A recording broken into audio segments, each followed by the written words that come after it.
ভালোবাসা কখনো বৃদ্ধ হয় না, এটাই তার প্রমাণ। আমরা এখন এখান থেকে বোট নেব, বোট নিয়ে সুন্দরবনে যাবো।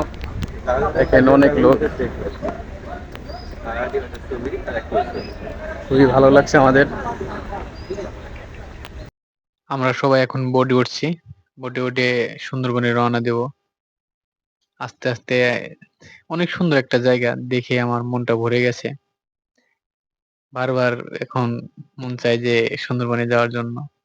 আমরা সবাই বোটে উঠে গেছি, এখন অতি তাড়াতাড়ি আমাদের বোটটা এখন ছেড়ে দেবে। ওয়াও, অনেক বড় একটা জাহাজ। জাহাজটা দেখে আমার খুবই ভালো লাগছে।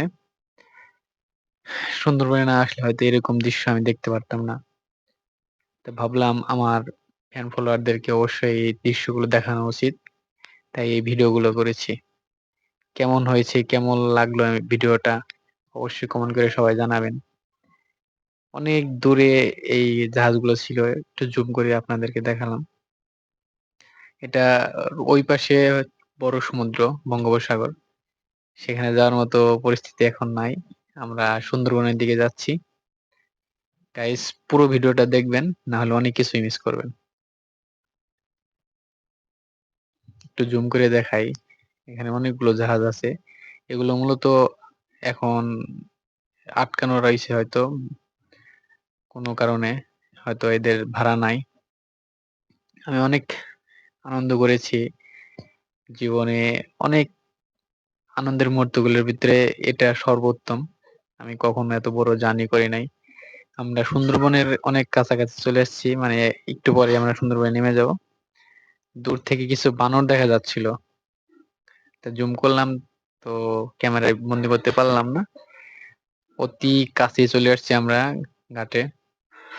এখানে আমরা এই সামনে আমাদের সুন্দরবন, এখানে মূলত আমাদেরকে নামতে হবে।